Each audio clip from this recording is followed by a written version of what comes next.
For therapists, profit is too often an afterthought. You focus on caring for clients and paying your expenses and take home the leftovers, if there are any. If you'd like to take control of the financial side of your practice, Curt and I recommend the book Profit First for Therapists. Get the book at most online bookstores like Amazon or Barnes & Noble, or visit profitfirstfortherapists.com. Hey, Modern Therapists. Before we get started, we wanted to let you know that you can support us and get extras if you become a patron over on Patreon. Check out our community over at patreon.com/MTSG podcast. You're listening to the Modern Therapist Survival Guide, where therapists live, breathe, and practice as human beings. To support you as a whole person and a therapist, here are your hosts, Curt Widhelm and Katie Vernoy. Welcome back, Modern Therapists. This is the Modern Therapist Survival Guide. I'm Curt Widhelm with Katie Vernoy. This is the podcast for therapists about the things that we do in our practices, in our lives, and to each other, and all of the messages that we get. And we get a lot of emails, comments, questions at our conferences when we present of just kind of, there seems to be a lot of conflicting advice given to us as far as what we should be in the fields. And on one hand, we should charge what we're worth. On the other, we need to be accessible to everybody. And what we've found is that these answers kind of change. So there's some stages of development that, depending on where you're at in your career, you might look at some of this advice as being actual, straight up facts that you have to follow. Those who are further along in things might find that they're reacting in other ways. And the ultimate place that a lot of us try to hopefully come to is understanding the context of things. So especially if you're a student or pre-licensed person here, stick with this, put on your gradhesive and listen through this episode. And what is gradhesive? It's sticking with it as a grad student. Oh my gosh. Okay. I think what we're going to say is actually helpful for folks who are considering becoming supervisors as well. So absolutely. In any developmental stage, I think this is a good episode to listen to. This is something where there is a lot of conflicting advice in the field. We've talked about, prioritizing what your values are. You can't have it all. But there is just kind of some mental gymnastics that people have to go through as far as being like, I need to do this and I need to do this, that leads to trying to do it all and burning out, being flustered. Where do you think that this comes from?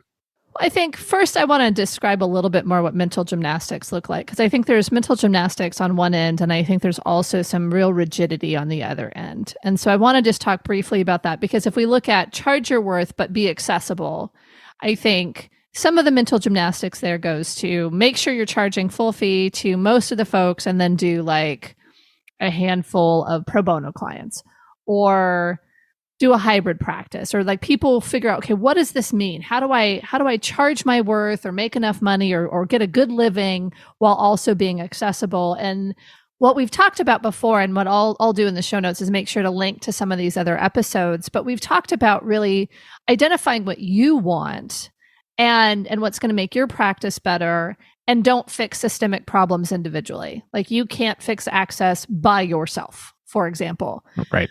But I don't think that gets practical enough for folks, because I think there's this other element of, if I'm not doing these mental gymnastics, trying to do these two dichotomous things, then I'm getting really rigid and going to a place of, well, no, I'm going to charge as much as I can, and I'm not going to worry about access at all.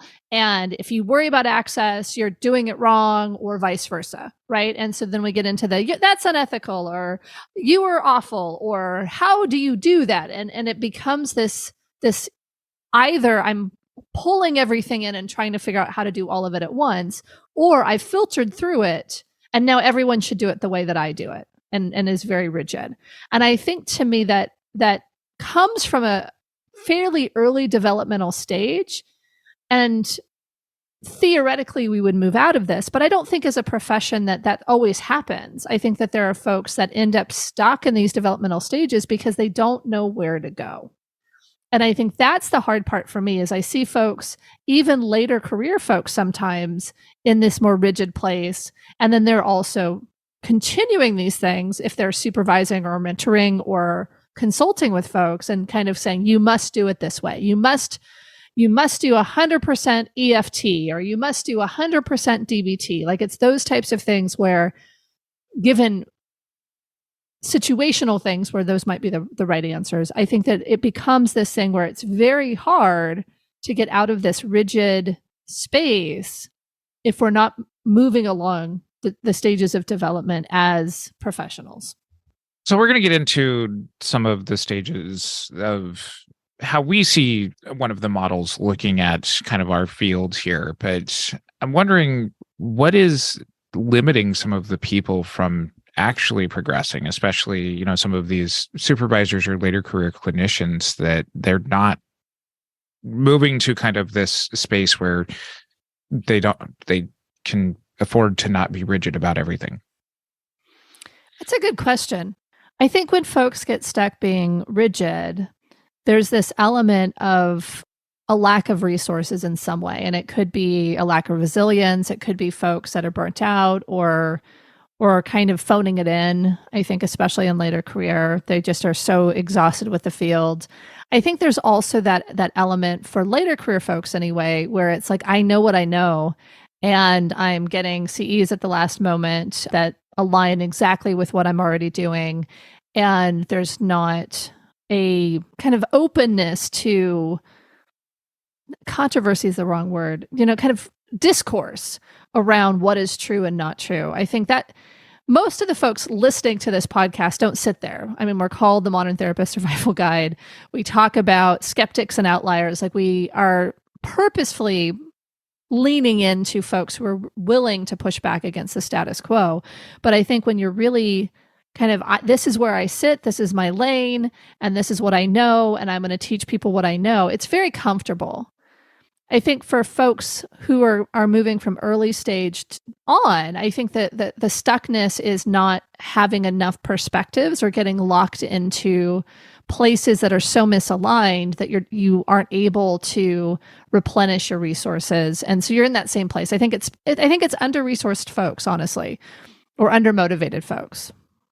I'm going to come back to this question as we go through things, and part of this conversation is something that we had talked about in our first Therapy Reimagined conference back in 2019, and kind of some of the developmental stages and that therapists go through. And one of the things that happens when you have a weekly podcast that goes for 4+ years is, I think we're at 5 years now. 5+ years. It goes on for a long time, is we revisit topics, we read more, we've developed more of things, and we had no reason not to look at this information before it was out there. And what I'm talking about is there's a series of stages that are described in William Perry's scheme of intellectual and ethical development. And this is been around since the late 70s when William Perry first developed this. It's been updated a couple of times, and it was really largely written around looking at how college students develop. But as I've revisited this recently, there's a lot that what you're talking about here seems to also describe what a lot of therapists tend to go through. I'm sure other people go through it too, but our focus on the podcast here is therapists. Well, and therapists are different. Therapists are special. So we'll call this Curt Widhelm's version of William Perry's scheme of intellectual and ethical development for therapists. All right. And as I'm not going to make this episode about this model, but I think that there's specific aspects that are described in here that we need to be aware of in ourselves if we're at a supervisory position, that we can help foster some of the conversation of the people that we're mentoring, and also being able to create some space for our reactions and things. So a lot of what Perry talks about is this idea of dualism, that things are either one way or the other. Things are either right or wrong. Things are either the correct way or the incorrect way. And, this is great black and white thinking, but it comes from this idea at its most basic stage that all problems are solvable. And I think that is something where... And this is the first stage. This is the very first stage. Okay. Just wanted to clarify because I missed that. Okay. This is the very first stage. Everything is solvable. get our first semester grad students in there that's just like, I need to ask the right questions and find the right answers, and then I will go out and do those things and things will be fixed. Yes. And that is, with some experience, found out to be not what works in the world. No. Not everything is fixable. Not everything is solvable. So moving past that basic duality, Perry describes full dualism, which is that recognition that some authorities disagree, and therefore it's not about finding the right solutions, but it's about finding the right authority to listen to and listen to their answers. Okay, so don't seek anybody that disagrees with you. Just listen to the person you like. Right. So if you think of any of the debates around which, method or theory is the right one, this is the end all be all answer to everything. Yes. This is kind of where some of that development ends up happening. So this is only stage 2, though. How many stages are there? There's like 9. And okay, so this is really early on. So folks that are still like, EMDR is the only way to go, are stuck in stage 2. I just want to make sure I'm clear. I mean, yeah. Just popping in here to tell you about Profit First for Therapists, a new book that customizes the Profit First cash flow management system specifically for private practice owners and lays out a clear path to financial freedom. In the book, you'll find step-by-step instructions for implementing Profit First in practices of all sizes, from startups to multi-million-dollar practices. It will leave you feeling empowered to look at your finances instead of crossing your fingers and hoping for the best. No matter the size of your practice or whether you've read or implemented Profit First before, this book will give you the tools you need to stop worrying about money and achieve financial freedom. Advanced readers agreed. This is the missing link most practice owners need. Get the book at most online bookstores like Amazon or Barnes & Noble, or visit profitfirstfortherapists.com. It's also available on Kindle and Audible. Moving into stage 3, this is called early multiplicity. So this is starting to look at, there are 2 kinds of problems, those whose solutions we know and those whose solutions we don't know yet. The research doesn't back this up yet. Now, the ironic thing is, this early multiplicity sort of thing is still basic duality. Okay. I know things or I don't know things. Right. But it's getting to, there are things I don't know. There are things I don't know that I don't know. Right. Now, this is where we're going to really spend a lot of our time talking as far as how we are currently seeing some of the problems and the solutions to the things that we identified at the top of the episode here. And this is Perry's stage 4. This is called late multiplicity, which recognizes that most problems are of solutions that we don't know yet. Okay. And therefore, everyone has a right to their opinion. And some problems are unsolvable. And therefore, it doesn't matter what you choose.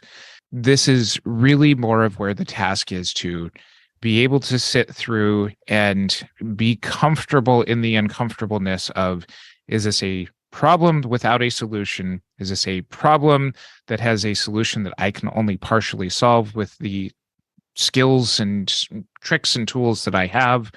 It's really before fully accepting the context of, here is what is capable and what my role is in this. This is an uncomfortable space because inherent in this is kind of this like giving up if it becomes like, I can't fix everything. Well, everyone has a right to their own opinion on things.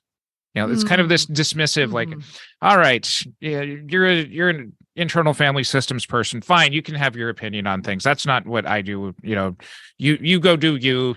I'm still going to, try and fix all of these problems with the tools that I have, rather than being able to kind of be like, all right, I can sit with some aspects of this are still not going to be solvable with the tools that even the both of us end up having.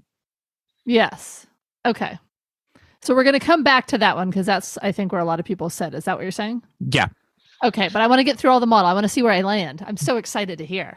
I'm going to quickly go through the rest of this. Stage 5, contextual relativism. All proposed solutions are supported by reason. They must be viewed in context and relative to support. Some solutions are better than others depending on the context. At this stage, the task is to learn how to evaluate solutions. Stage 5 is the it depends stage. Yes. Okay. Stage 6 is pre-commitment. This is making choices, committing to a solution.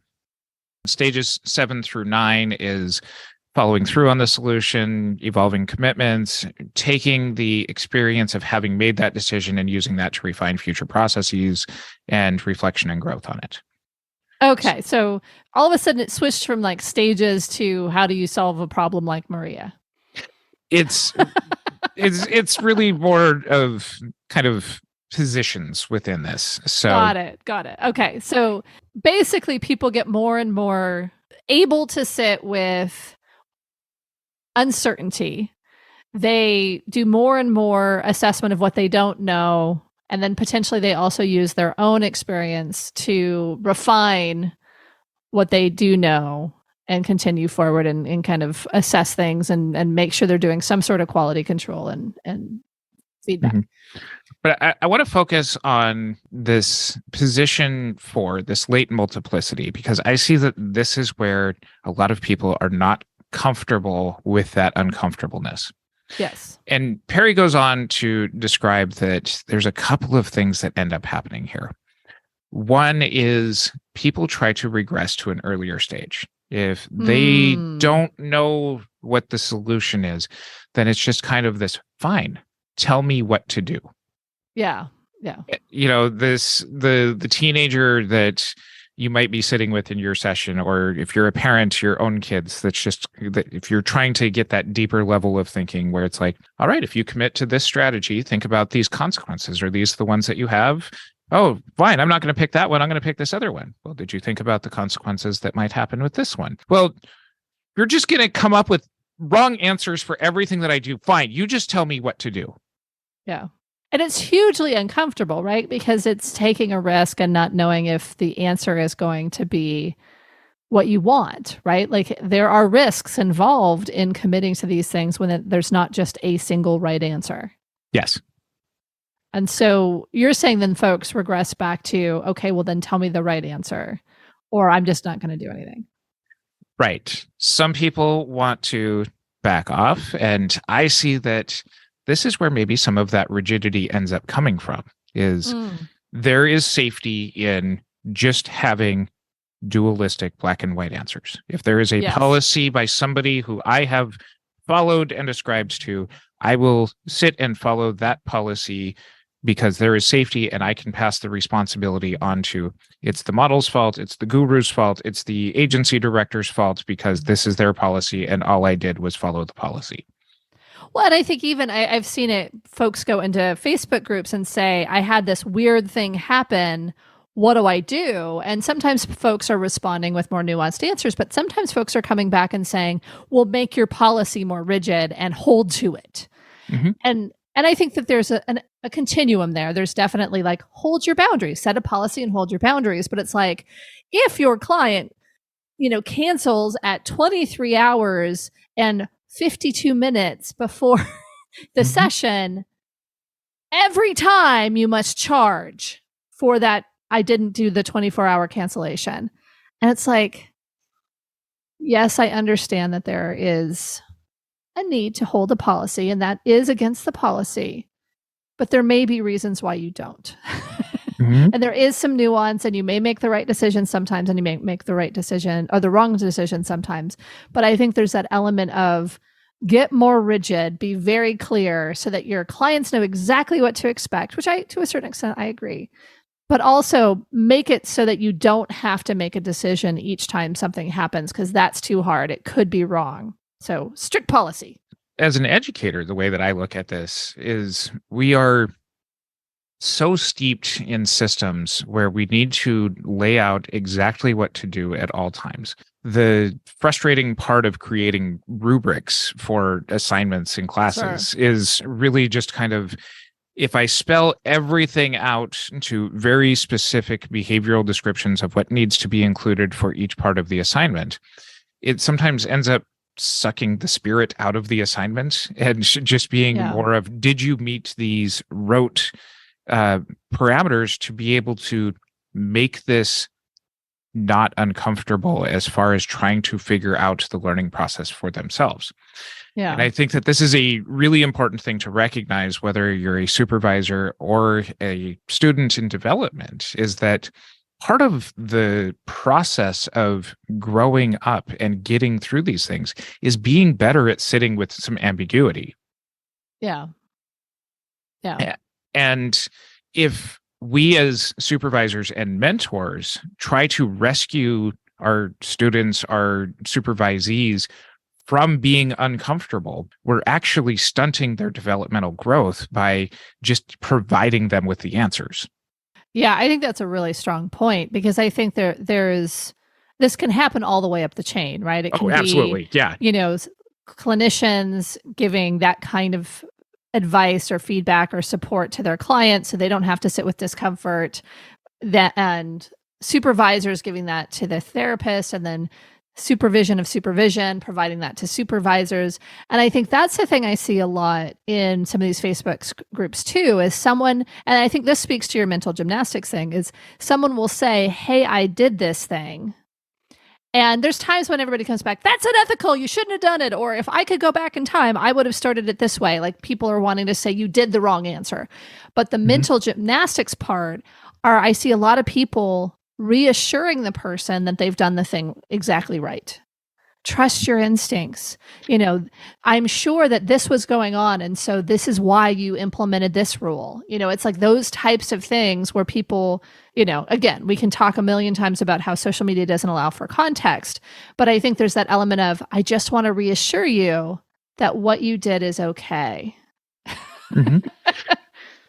And I think that it also speaks to being able to provide the context of largely who is on social media. That a lot of times we see the people who are posting being at this stage of development where it's, I want to be able to provide the answers for everybody here. I want to get my name out in the community. I am being helpful in the way that I know how to be helpful, which I think a lot of more fully developed clinicians would be not looking to be posting where their conundrums are into these groups, that they would be going to other people who can help slow down the process and be able to tease things out. And so what ends up happening is that a lot of the Facebook groups that you and I complain about and frankly scour just for content to be able to create episodes out of is largely populated by earlier career people looking for more dualistic answers of, I need an answer to sit with that is right for me, just tell me what to do.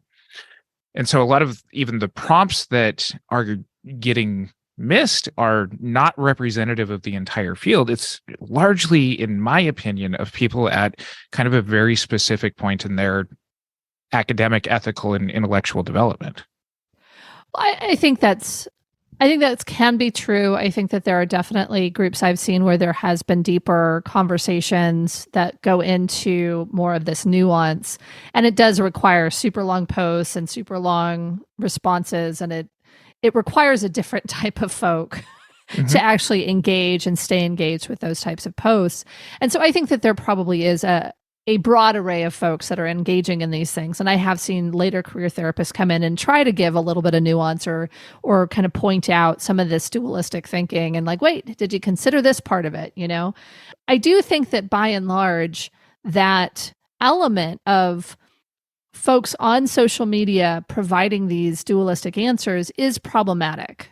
It really gets to a place where folks really feel like if there's any kind of question or something where they don't feel comfortable in their own skin, they're going to a place where they can get, and I think we said this in our bad social media advice, but they can go and get that micro validation, right? Right. And oftentimes it's risky because other times they can get that immediate, you are unethical, you didn't put enough stuff, so you were horrible and bad and you should stop seeing clients and all of that stuff. And so it's a dangerous space because then people, I would imagine, would regress even further and not really dig into these gray areas, to these unsolvable problems or these problems that are not solved with the current tools and skills. I think it's that element of we need to have deeper conversations, not these rigid, tiny little conversations about what we should do and not do. Hey, Modern Therapists, we're hopping in here real quick to let you know more about what we're offering over on Patreon. Join us for our monthly happy hour or connect with us for coffee and Q&A. Catch some outtakes, behind-the-scenes episode planning, and other extras you won't find anywhere else. We'd love to have you join our community. You can find us over at patreon.com/MTSG podcast.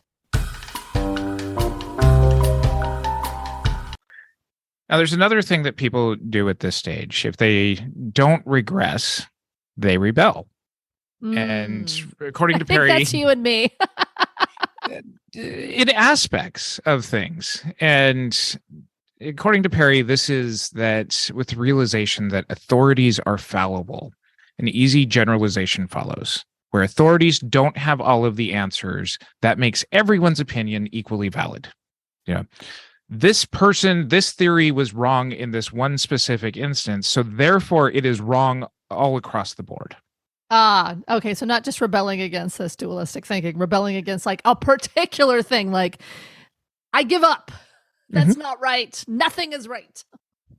Perry goes on to say that students typically are struggling to assert some sort of independence in this stage, and it doesn't even need to make sense in any sort of logical way to get stuck in this rebellious stage. That there's a lot of personal bias that can end up coming in. It's very subjective. What students end up happening here, or kind of at this developmental stage that we see in some of the Facebook groups, is if somebody can't prove me wrong, then that means that I'm right. Well, I see this, I hate to say it, but I see this in really rigid thinking with folks who are in advocacy and potentially even whether it's social justice movements or what you and I might consider hate movements. Like I think there's that, you can't prove me wrong, so I am right. And you were wrong and evil. And I am against you. Yes. This can also end up being just kind of where quantity gets confused with quality. There's not quite that ability to look at what might be the criticisms of my type of thinking. And so it just becomes kind of this emotionally driven, like, I'm right because my feelings inform me being right. You're wrong because you don't have the answers here. But I want to get to kind of the last thing in Perry here, which is that if people aren't regressing, if they're not rebelling, then they just play the game. And we just tell people what they want to hear. Like, I'm just gonna fall in line. I'm gonna give the right answers in these certain areas, even if I don't fully agree with it. But where this ultimately comes down, and kind of bringing this back to which of these messages in our field do you choose to follow, is being able to kind of recognize at this stage of any skill that you're developing. And this is not just like you make it past these stages and you're good to go forever. Like if you learn a new skill or a new theory, or go to a great continuing education course, you're likely going to run into a lot of these developmental things on these new areas that you're learning about. So it's getting to this point of, do I just follow what you tell me what to do? Do I rebel and be like, no, this is the right way to do things? Do I just say, okay, person leading this, I'm just going to do exactly what you say, then I'm going to go and do my own things off on the side anyway? It's kind of its own form of rebellion. Sure. But it's kind of testing out your thoughts and being able to reevaluate. Oh, I've committed to this. These are the mistakes that I've made along the way. These are the things that I am doing to better add more context to each of these situations, so that way I can go more slowly through this.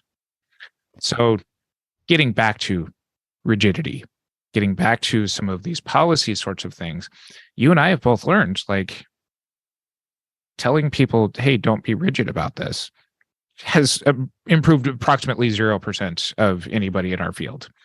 I think that's a pretty rigid way to describe that. I think probably we've helped a lot of people.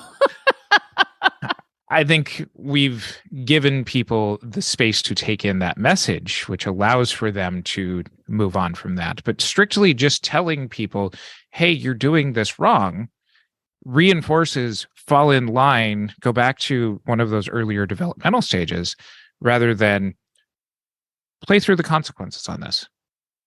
What would it be like to only adhere to this very strict policy?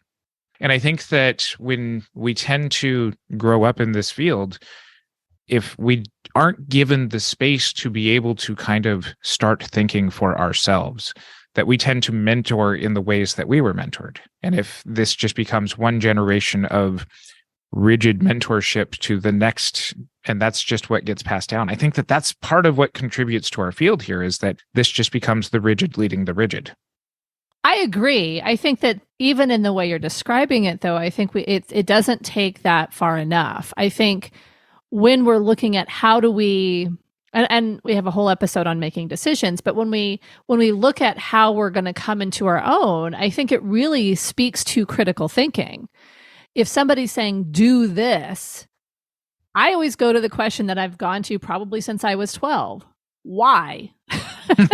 Why should I do that? Maybe it was 5. I don't know. I'll have to ask my mom. But I think there's that element of understanding the process element of it rather than the content element, which is what therapists are good at. I think if we understand why we're doing what we're doing, or why this is being recommended, or what the point is of what it is that's being taught or instructed, we can then get to a space where we can actually almost not start from scratch, but start from a place of, do I align with this why?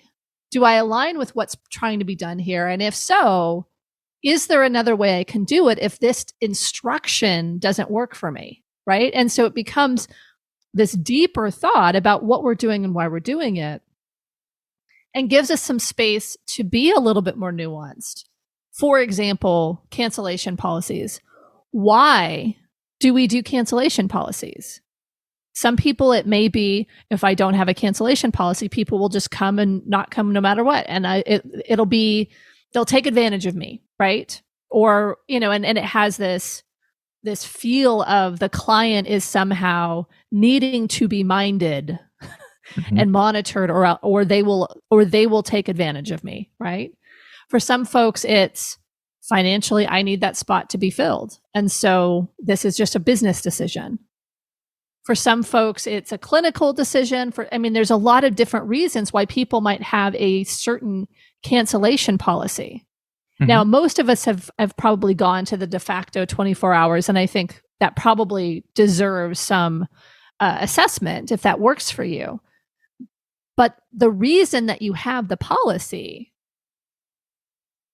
is more important than do I follow it or not in some ways. Mm-hmm. And so I think getting to what your reasons are, because I know my cancellation policy has completely changed since COVID. If somebody didn't cancel within 24 hours and it was sick, I would charge them. I don't charge them now because I don't want them coming into my office sick. I might recommend, are you up for a virtual session? But I'm certainly not going to require them to do a virtual session. And I'm not going to charge them if they're sick. Sure. Now, if they're constantly sick and there's, and they're like, oh, well, they'll just take advantage of you, right? I think if it gets to that place, I think then you start assessing these things. But I think people get so caught up in kind of rigid thinking and just doing it because it needs to be done, and then having a power struggle over what they haven't really thought through why they're doing it and how they're doing it. I think that's the part that worries me. And so to me, it's about, okay, what is actually being talked about here? And is there a different solution that works more for me and how it lines up for me? And so that's a longer conversation than we have time for here. I think to me, being able to take a breath and actually assess what is it that's even being discussed here, I think that pulls you even further back from, let me try this out and test it out. I think that's stage 2, not stage 1. This is stuff that we've talked about in a number of our episodes, maybe not this explicitly. The being able to look at the hows and the whys of what you're doing. Rules are for the profession. They're not for you as the individual. That you can advocate for better access to care while not being the one who shoulders the responsibility for it. You can work within a difficult work environment, going back to the toxic work environments episode, and still be able to find some space for yourself. You don't need to shoulder the responsibility of fixing the broken system, but you can still also find ways to thrive there. You can post stuff on social media, a bad social media episode that is, without looking at it, turns into, oh, this only makes sense within this one specific thing. I'm not looking at how I'm thinking about things. So this is really maybe the takeaway of just kind of think about how you're thinking about things, because there might be the unintended consequences. There might be just kind of the grasping onto what feels safe, but sitting with that discomfort is ultimately what makes you as the individual better and us as the profession better. I feel like I'm kind of saying, yes, recreate the wheel. It's not necessarily recreate the wheel. It's evaluate, is the wheel still in good shape? Does the wheel work for my vehicle? Yeah. All right. So we would love to hear from you. You can follow us on our social media. You can join our Modern Therapist Facebook community. You can reach out to us on our website where you can find our show notes, mtsgpodcast.com. And if you like our content, you want to find ways to support us, you can consider becoming a patron or support us on Buy Me a Coffee. And until next time, I'm Curt Widhelm with Katie Vernoy. I know you probably didn't become a therapist to get rich, but you deserve to get paid well for the important work you do. If you've been hoping for a simple system to manage your money, look no further than Profit First for Therapists. Get the book at most online bookstores like Amazon or Barnes & Noble, or visit profitfirstfortherapists.com. Another quick reminder, if you like what we're doing and want to support us and get more of our stuff, join our community on Patreon. You can find us at patreon.com/MTSG podcast. Thank you for listening to the Modern Therapist Survival Guide. Learn more about who we are and what we do at mtsgpodcast.com. You can also join us on Facebook and Twitter. And please don't forget to subscribe so you don't miss any of our episodes.